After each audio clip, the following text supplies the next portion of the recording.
अभी मैं कुछ गाऊंगा। अरे ऐसा है मोटू, यहाँ पे तो पीएससी वालों के पास समोसे भी हैं, वो भी पनीर वाला। जॉन बनेगा डॉन, जॉन को रोकेगा कौन?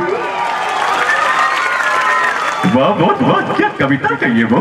कविता के बच्चे, कविता को छोड़ो और तुम भी मेरे साथ आ जाओ। चलो चलो। मैं फिर आऊंगा वापस। Okay, thank you. और एक बार जोरदार तालियां हो जाए। ये बहुमुखी प्रतिभा के धनी है, अभी इनका ये शुरुआत है जी। रात भर इसी तरह आपको इंटरटेनमेंट देते रहेंगे। ये बहुत ही अच्छे कलाकार हैं, धन्यवाद। और इनके लिए मैं कह दूं कि जर्रों में रह गुजर के चमक छोड़ जाएंगे, जर्रों में रह गुजर के चमक छोड़ जाएंगे, पहचान अपनी दूर तलक छोड़ जाएंगे, खामोशियों की मौत गंवारा नहीं इन्हें, शीशा है टूट कर भी खनक छोड़ जाएंगे।